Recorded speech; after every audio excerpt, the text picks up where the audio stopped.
Doctor Woskov, ¿Cómo le va, Luisano? ¿cómo estás vos? Muy bien, ¿Eh? muy bien. Ahora mejor. Me hiciste reír mucho ayer, más reír, pero está bien que lo tomes así, porque me dijiste, tengo muchas marcas en mi cuerpo en los últimos No, tiempos. muchas firmas en el cuero. Es eso, por otra operación. Sí, no importa, eso ya está, ya fue. ¿Ya fue? Sí, ya fue. Bueno, yo te saco a caminar un ratitito, Bueno, un ratitito. en el mejor día. No, bueno, Está si muy no bien. Está si muy no bien. la No, tenemos, además hay que caminar. si no la tenemos que hacer en octubre, No. noviembre, la nota. Yo quiero hablar, no, después vamos a mezclar, política se mezcla, pero yo quiero preguntarte, ¿vos sos un judío militante? Yo soy un judío convencido que siempre ha actuado como tal a tiempo completo. Pará, Y- despacito. ¿Qué es ser un judío actuando como tal a tiempo completo? Significa que respetás básicamente algunas fiestas, que es lo mínimo desde lo laico que puedo hacer, pero con un vínculo esencial con Israel, porque hoy a partir de los tiempos que han corrido, eh, ser judío significa eso, ser sionista y tener un vínculo con Israel. ¿Por qué para muchos es estigmatizante? Vamos a hacer voy a meter la pata por ahí, ¿no? Pero quiero que me La entiendas. sacás, si la pones, la sacás. Listo, no, pero la idea es, no quiero quedarme con ninguna No, duda, me pero por parece ahí en bien. la ignorancia puedo cometer errores y parecer como un ordinario y no lo quiero ser. Porque para muchos ser sionista o decirse sionista es, no digo un insulto, pero es algo estigmatizante. ¿Por qué? Vamos a empezar por el principio. Dale. Cuando todos los países en la antigüedad eran paganos, al pueblo judío se le ocurrió creer en un solo Dios, lo que hizo que lo persiguieran la mayoría de los pueblos paganos con los que convivía en la época, digamos, de la antigüedad. A partir del año 325 de la era común se realizó lo que se llama el Concilio de Nicea, y ahí el emperador Constantino del Imperio Romano fusionó lo que era el Estado con el cristianismo. Y asumió su rol Por de ende, emperador cristiano. Por ende, Asumió la religión cristiana. exactamente. A partir de ahí, el pueblo judío era el pueblo deicida, que había matado a Jesús, etc. Y vinieron todas las persecuciones que se desarrollaron bajo el amparo luego de la Iglesia durante la Edad Media. Avanzando el tiempo, estoy salteando etapas, No, pero por para supuesto, simplificar, está bueno. esa concepción religiosa de un antisemitismo con ese origen pasó a ser un antisemitismo racista cuando el nazismo consideró que el judío era una especie subhumana a la que había que eliminar. De la mirada contraria, desde una cuestión Pero déjame religiosa. terminar, pasó a una biológica y racista. Y en el siglo que corremos y en el anterior, desde la existencia del Estado de Israel, hablar en contra del sionismo es hacer antisemitismo. Es la última variante del mismo mal. El sionismo plantea La liberación del pueblo judío y su pertenencia a un territorio, a un Estado. Exactamente, es un movimiento de liberación nacional. Te puede recordar a los 70, ¿te acordás cuando se hablaba? Bueno, el sionismo es un movimiento de liberación nacional. ¿Contra qué se rebeló? Contra el colonialismo inglés. Claro. Porque estaba ocupado luego del Imperio Otomano, lo que es hoy el Estado de Israel, estaba ocupado por los ingleses. Entonces luchó contra el colonialismo inglés. ¿Por qué hice esta simple referencia? Lo que era el antiguo reino del rey David, pasando con todas las salvedades históricas por diferentes etapas y demás. Pero lo que quiero decir es que cuando te dicen y denostan el sionismo hoy, encubren el antisemitismo. Y el antisemitismo, como te traté de sintetizar, es un mal que ha venido mutando. De aquel origen religioso, primero la reacción de los pueblos paganos, la variante racista, etc., llegamos al siglo XXI. Es el único Estado judío en el mundo. Bueno, hay algunos que niegan la existencia y la posibilidad de la autodeterminación. Cuando vos decís algunos, ¿quién? Algunos que son hoy jamás... no, yo pensé que te refería... La ultraderecha nazi tampoco lo acepta, en fin. Hay quienes hoy consideran y le niegan al pueblo judío su derecho a autodeterminarse, como cualquier pueblo del mundo, como el pueblo palestino que tiene derecho también a un Estado. ¿Qué pensás de eso? Que tiene derecho a un Estado, pero que no tiene nada que ver con lo de Hamas, que es otra confusión por ignorancia. Hamas es un movimiento que pretende restaurar el califato medieval y que en la lista tiene primero a los judíos para eliminar, después a los cristianos, va a seguir con los drusos. Todo aquel que no pertenezca al Islam es un hereje. Y ese califato lo tuvieron hasta que en 1492 los expulsaron de España, pero que desde la zona que originalmente los generaron, en el Medio Oriente, ocuparon todo el norte de África y desembarcaron en Europa. Y pretenden recomponer ese califato. Frente a una realidad como la que estás planteando, uno que lo mira, si vos querés, de afuera, preocupado, porque nadie puede estar a favor de la muerte, de los torpedos, llamarlo como quiera, digamos, estamos frente a una situación de muy difícil resolución. Yo acá siempre hago una salvedad que es la siguiente. Hay un orden ético en todos los discursos políticos.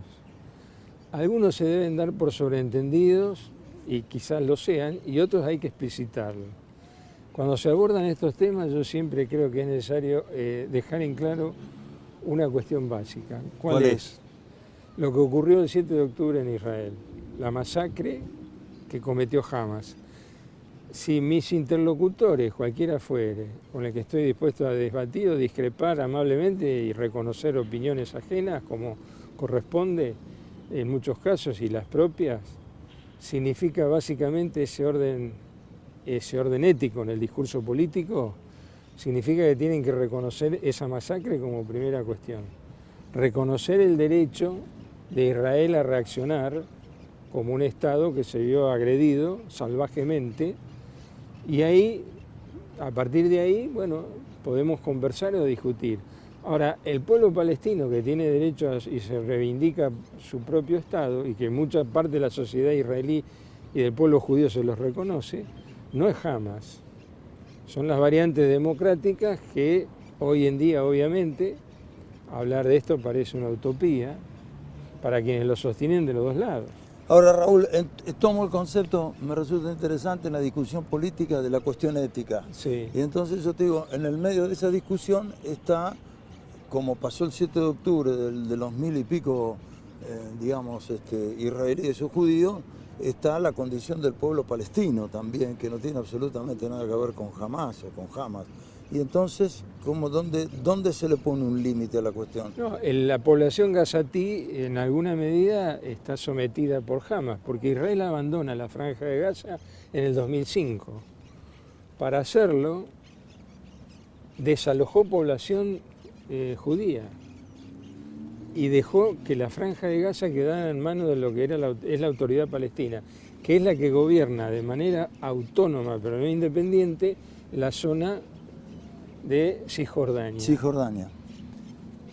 Que vos conociste, estuviste cerca ahí, estuviste por ahí. Bueno, la zona de Gaza está en otro lado, digamos, la frontera con Egipto, en un territorio muy chiquitito. Bueno, y esa autoridad palestina gobernaba Gaza. Ahora, como es una autoridad corrupta, a Hamas no le costó demasiado desalojarlos de la opinión favorable de los gazatíes. Y meterse en el Parlamento y ser una... No solamente eso, hay dos versiones, que hubo masacre de palestinos, de la autoridad palestina por parte de Hamas, y otros que dicen que fue una salida seminegociada.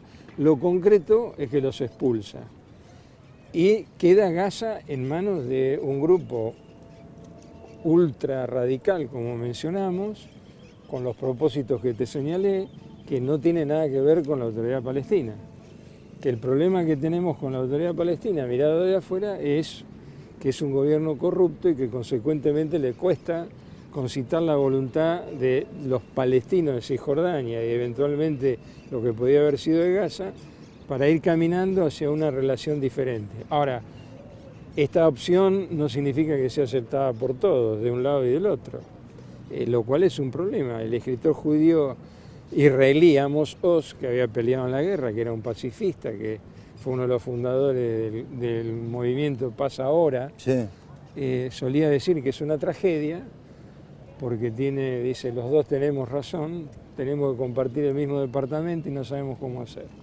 Bueno, ahí está. Y Bueno, el tiempo, porque a ver, las oportunidades que se han dejado Sí, pasar, por ese ejemplo, es el problema. por ejemplo, Y hay oportunidades en las que Israel, a través de diferentes gobiernos, le llegó a conceder mucho más de lo que a lo mejor hoy las autoridades palestinas pretenderían para lograr la independencia, para la propia independencia, y la rechazaron. ¿Por qué?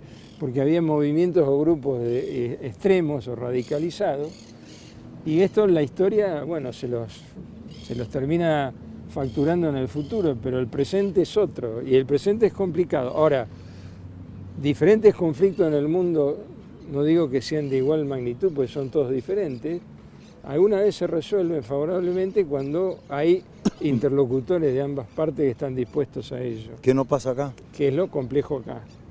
Mucho más, Israel avanzaba en acuerdos con Arabia Saudita, que es el gran enemigo de Irán, porque todo esto se define por el rol que tiene hoy Irán, un movimiento en la revolución iraní que está en manos de grupos extremos chiitas, terroristas, que alientan el terrorismo, que lo sostienen a Hamas, que la sostienen a Hezbollah en el norte, y que de alguna manera juegan con Arabia Saudita a quien tiene el predominio sobre el mundo árabe. Te voy a poner en una encrucijada, ¿puedo? ¿Cómo no? Y después, si querés, cuando termine la nota me puteás. yo conozco y admiro, Sí. fuera broma, tu capacidad, tu compromiso con el derecho, tu compromiso con la democracia, ¿cómo diría? Tu paz, que reflejas incluso cuando uno habla. Yo te he visto hablar con mucha paz en el medio de quilombos infernales, desde el punto de vista institucional en el Consejo, o cuando estabas allá en legales de la municipalidad. Entonces digo, un tipo de esas características, cuando mira las noticias y ve, ahí hay una cuestión de poderío importantísimo que tiene Israel contra una población que aparece a la distancia como absolutamente indefensa. ¿Cómo te sentís? Es que no es una población indefensa, es un escenario... Y que se ataca a los... No, eso, claro, es un escenario complejo porque tenés un enemigo, en el caso de Israel, concretamente en el campo de batalla, que es urbana, en una particular situación que viola la guerra de la guerra, las reglas de la guerra viola Hamas. ¿Cuáles son básicamente? No podés usar de escudo humano a la población civil, no podés usar los hospitales para lanzar misiles. Todo eso es lo que pone en riesgo. ¿Y justifica una agresión de altísimo nivel? Lo que significa que Israel tiene que cubrir aspectos difíciles para un ejército que está reaccionando en autodefensa por lo del 7 de octubre, y para conocimiento de muchos hay que saber que las unidades del ejército israelí tienen abogados las 24 horas, los 7 días de la semana permanentes, y que las operaciones no se pueden hacer si no hay autorización previa de ellos.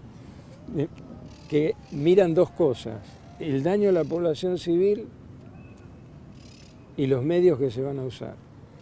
Si el servicio, digamos, jurídico de esa unidad le dice al comandante que no la puede hacer, ¿Se cumple? Sí, se cumple porque Israel tiene que cubrirse ante la Corte Penal Internacional, que ahora intenta de alguna manera juzgarlo personalmente al primer ministro, al ministro de Defensa, y la única forma que puede hacerlo después para defenderse es justificar que ha tomado las precauciones y que cumple con las pautas del derecho humanitario internacional. Ahora, si no las cumple, tiene que asumir después los riesgos y las consecuencias. ¿Cuántos llevamos? 14 y medio. Estamos justos. Es una situación que ningún ejército enfrenta. Entonces, ¿qué tiene que dar aviso a la población civil antes de que vaya el bombardeo al edificio? Y le avisan en árabe, por vía telefónica, por panfletos, lo que fuere, que en tantos minutos van a bombardear. ¿Por qué? Porque ahí hay un batallón o algo de Hamas.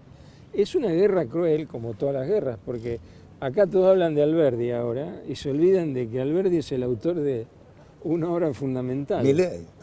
Yo no menciono a nadie en particular, que se llama El crimen de la guerra.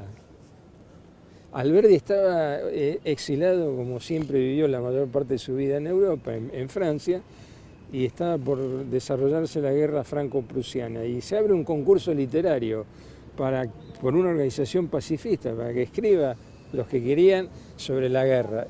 Y él escribe y llega tarde para presentar el concurso, pero lo presenta igual.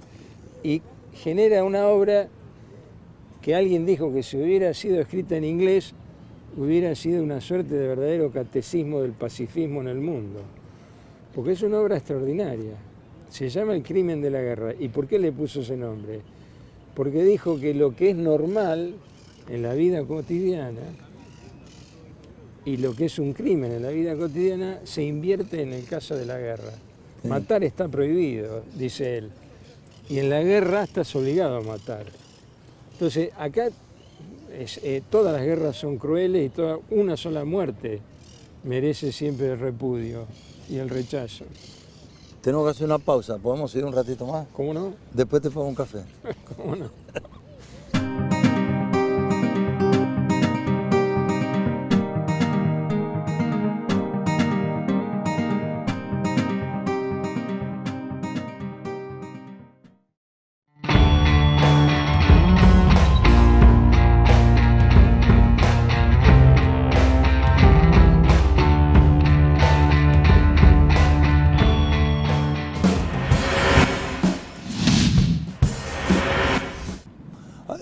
En los últimos tiempos he visto, muy así, como digo yo, de cachilete, que hay una discusión que también muy importante que se plantea del ciudadano israelí respecto del, ¿cómo se dice?, del judío... religioso. Sí, pero, ¿cómo se dice? Ortodoxo. Ortodoxo. Ultraortodoxo. Y es una sociedad que tiene que decidir... Tiene mucho que ver con la idea de que yo soy, a ver, te lo planteo en términos muy sencillos. Yo soy un ciudadano israelí, tengo hijos, a los 18 años van directa, y el ortodoxo no. El religioso no. El religioso no. ¿Y eso está generando un conflicto en la sociedad? Claro, ese conflicto es una decisión que la sociedad debe asumir en algún momento, que es considerarse una sociedad democrática y laica, o para algunos extremistas regida por la Torá y por encima de cualquier ley. Bueno, eso es en el caso de los que son, digamos, mucho más fundamentalistas, radicales como posición. Pero es cierto que divide a la sociedad. Y recientemente, como no se prorrogó la ley que exceptuaba a quienes estudian... Hace poco, la semana pasada, la otra. Claro, sí. Estudian en los establecimientos religiosos que quedaban exceptuados y que a su vez reciben subsidio del Estado. Claro. Generó el planteo de que, como no se prorrogó esa excepción, deben ser incorporados al ejército, lo cual... ¿Por qué yo tengo que mandar a mi hijo y vos no? ¿No? Comprometiendo la Corte... Y encima te pagan a vos. Esta Corte se expidió sobre eso y dijo que estaba comprometida la igualdad. Claro. Entonces adoptó la decisión que de alguna manera complica a la coalición de Netanyahu, porque él tiene fundamentalmente 2 ministros que son representantes de esos sectores afectados. ¿Qué mirada tenés vos en particular, la comunidad israelí de Bahía, por ejemplo, con los que vos hablás en Buenos Aires? Judía. ¿Cuál es la diferencia? No, judío es un pueblo y esta es una comunidad que forma parte, pero el Estado judío es Israel. Bien. Podemos llamarnos por extensión si querés. Bien. De la comunidad judía y vos en particular, respecto de estas acciones y de estas definiciones y de estas fotos y de toda la cosa que está haciendo Milei. Yo tengo una mirada que es la siguiente. A mí me parece que las preferencias de carácter religioso deben quedar para el fuero íntimo personal. con lo cual la exhibición pública no es para mí el camino ni el escenario propio para ese tipo de adhesiones. Pero más allá de eso, entiendo, ¿le crees o no le crees? No le dejo de creer, ni le creo, ni tengo por qué creerle. La verdad que hago ese análisis muy simplista. Me parece que eso debe quedar para el fuero íntimo y no deben ser exteriorizadas en exceso sin ninguna necesidad. No tengo por qué dudar de sus convicciones.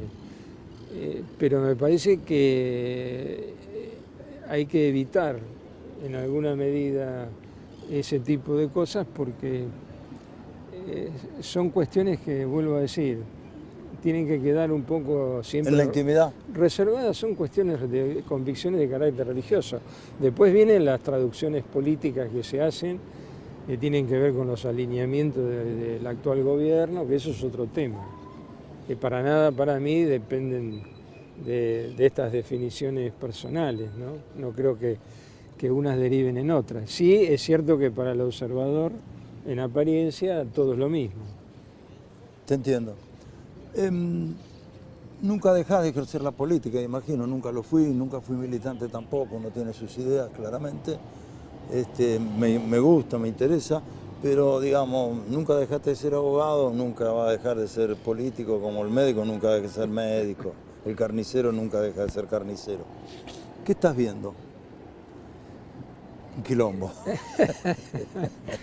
Y es una situación particularmente grave por el efecto, primero, de carácter social, que es altamente preocupante, ¿no? Desocupación en aumento, despidos, gente que les resulta muy difícil mantener el nivel mínimo o el que llevaba desde el punto de vista de los servicios sociales y demás. Es una situación compleja. Ahora, la pregunta es por qué, y mirando no dejando de mirar tampoco el escenario internacional, porque el mundo camina sobre la misma senda. Sí. Y yo creo que hay una necesidad de... ¿Y por qué crees que camina porque sobre hay la un misma problema senda? de... Acá estás planteando la cuestión de la derecha y de la ultraderecha que se está planteando en todo el mundo, el sálvese quien pueda, América para los americanos, Europa para los europeos.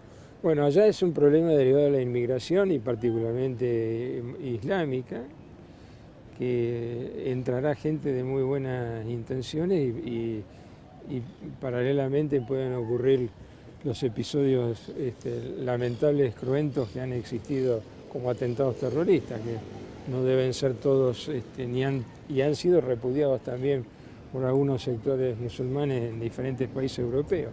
Ellos viven esa situación. Ahora, en la Argentina debería existir un grado de introspección política que no hay en los partidos tradicionales, que yo creo que esa falta hoy de rol importante de los partidos políticos, que no se han adecuado a los nuevos tiempos, que no han sabido percibir las necesidades de vastos sectores comunitarios y demás, permite las experiencias que son totalmente ajenas. Y fíjate que hay un proceso interesante. Mientras la Libertad Avanza, que no tiene partido, está tratando de lograr su personería política en todas las jurisdicciones y demás, los partidos tradicionales están en un proceso inverso que es casi de desintegración. Sí, entonces, cada uno patea por un arco diferente. No, y además pulverizados internamente. Bueno, esto ha sido para mí producto de la falta de los partidos, de actualización, la falta de doctrina, porque los partidos sin doctrina no saben para dónde tienen que ir. ¿Falta de militancia? La militancia quizás por ahí ha estado y se ha cansado también, porque es lógico, pero cuando no hay doctrina no nacen los líderes, y acá creen al inverso. Acá todos esperan en cada partido que aparezca el líder. Si no hay doctrina y no hay discusión doctrinaria, no va a aparecer nunca el líder. Esto lo vivieron diferentes, el radicalismo lo vivió. Si el radicalismo empieza, obviamente, a desandar el camino y no hay debate ni discusión doctrinaria, no va a aparecer un líder como apareció Alfonsín, me parece a mí. Un gustazo. Igualmente. Cuídate, Igualmente. no más marcas en el cuerpo.